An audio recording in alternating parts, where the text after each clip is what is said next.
So, Naveen గారు ఇప్పుడు మీరు పాడారు కదా! ఆ పాటతో మీరు యాస్ ఎ సింగర్‌గా కూడా డెబ్యూ ఇచ్చేసారు. రైట్. అది ఎలా జరిగిందంటారు? అంటే అది యాక్చువల్‌గా మా మ్యూజిక్ డైరెక్టర్ 'మిక్కీ' అండ్ అవును. లిరిసిస్ట్ 'మిక్కీ జె' 'చంద్రబోస్' గారున్నారు గదా! అవును. వాళ్ళిద్దరూ ఒక జామింగ్ సెషన్‌లో కూర్చున్నప్పుడు లిరిక్స్ రాసి మేమందరం లిరిక్స్ చదువుతున్నాం అనమాట. హ్మ్. సో, అది నేను పాడి వినిపియంగానే మిక్కీ గాని, బోస్ గారు గాని వెంటనే అనిందేంటంటే, "నీ వాయిస్‌కి ఇది పర్ఫెక్ట్‌గా సెట్ అవుతుంది పాట. ఓహ్! నువ్వే పాడేస్తే బెటర్" అని చెప్తే నేనింకా ట్రై చేద్దామని రికార్డింగ్ స్టూడియోకెళ్ళి ట్రై చేశాను. హ్మ్. అది వాళ్ళందరికి నచ్చి ఇంక అవును. పెట్టేసారనమాట. సో అంటే అది టాప్ లిస్ట్‌లో ఉంది అన్నమాట అవును. ఇప్పుడు ట్రెండ్. థియేటర్స్‌లో మీరు 'భీమవరం పాల్మ' అవును. పాట రియాక్షన్ చూడండి.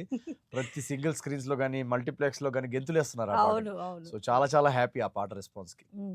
అండ్ మూవీకి సంబంధించి మీరు స్క్రీన్ ప్లే వీటిల్లో హ్మ్. వెళ్తూ ఉన్నప్పుడు హ్మ్. అంటే ఇంప్రూవైజేషన్ అనేది ఎలా ఉంటుంది? అంటే ప్రతి డైలాగ్ కూడా చాలా ఫ్రెష్‌గా ఉంటది. హ్మ్. ఎక్కడా కూడా దాన్ని కాపీ చేసినట్టు కానీ, రైట్. లేదా ఇది అనవసరంగా పెట్టారు అన్నట్టు కానీ ఏం అనిపించదు గదా! రైట్. సో, అది ఎలా ఫస్ట్ సాధ్యమవుతుంది? స్క్రిప్ట్ రాసేసుకుంటామండి మేము. ఆ! స్క్రిప్ట్ రాసుకున్న తర్వాత సెట్‌కెళ్ళిన తర్వాత ఒక సీన్ తీస్తున్నప్పుడు, ఆ సీన్ ఒక టేక్ నేను నార్మల్‌గా చేసేస్తాను. దాని తర్వాత నెక్స్ట్ ఒక వన్ ఫర్ ఫన్ లాగా చేస్తాననమాట. హ్మ్. ఆ వన్ ఫర్ ఫన్ టేక్‌లో ఇంక నేను మాక్సిమం ఇంక ఇప్పుడు నేనేం చేస్తానో నాకే తెలీదు. అప్పుడప్పుడు మా డైరెక్టరు, మా కో రైటర్ చిన్మయి వీళ్ళందరూ తిడుతుంటారనమాట. ఆ!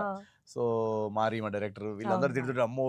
ఇప్పుడు కెమెరాలు సెకండ్ టేక్‌లో ఏం చేస్తాడో ఎవరికీ తెలీదు. సో, నేను మాక్సిమం ఇంక నేను ఆ సిట్యుయేషన్‌ని బట్టి నేను ఇంప్రూవైజ్ చేస్తుంటా. చాలా సార్లు అసలు యాక్చువల్లీ బెస్ట్ జోక్స్ ఆ ఇంప్రూవైజేషన్ నుంచి కూడా వస్తుంటాయి. సో, నాకు చాలా ఇష్టం అలా హ్మ్. పెర్ఫార్మ్ చేయడం. 'జాతిరత్నాల్లో' కూడా ఫర్ ఎగ్జాంపుల్ మీరు ఇప్పుడు కోర్ట్ సీన్ చూస్తే గనక హ్మ్. అక్కడ 'నీ హంపి ఆవ్ న్యావ్' ఎంత పెద్ద మాట అన్నాడు సార్. అవన్నీ ఏంటంటే నాకు టేక్ చేస్తున్నప్పుడు కూడా నాకు తెలీదు నేను అది చేయబోతున్నానని. ఓహ్! So, okay. టక్‌మని అది అలా వచ్చేస్తాయన్నమాట ఆ! సడెన్‌గా. So, super. సో నాకు ఇంప్రూవైజేషన్ చాలా ఇష్టం.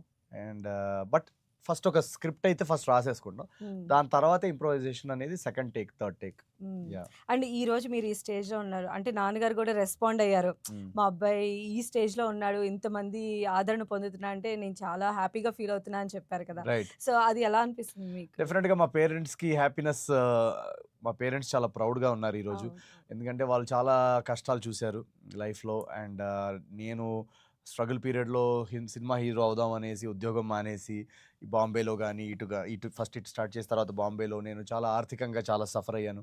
సో, ఆ టైంలో వాళ్ళందరూ ఏ తల్లిదండ్రులకైనా ఎలా ఉంటదంటే పిల్లోడు చదువుకున్నాడు. పెద్ద ఇన్‌స్టిట్యూట్‌లోంచి అవును. ఇంజినీరింగ్ చేశాడు. హ్మ్. లండన్‌లో జాబ్ వదిలేసుకొనొచ్చాడు. ఎందుకు ఇంత కష్టాలు? ఆర్థికంగా ఇంత సఫర్ అవుతున్నాడు. ఎందుకు దీని బదులు మంచి ఐటీ కంపెనీలో జాబ్ చేసుకుంటే బావుండనే అవును. ఉంటుంది. అంటే డెఫినెట్‌లీ. నా టాలెంట్ గురించి వాళ్ళకి తెలియక కాదు. కాకపోతే నేను సఫర్ అవ్వడం వాళ్ళు చూడలేరు.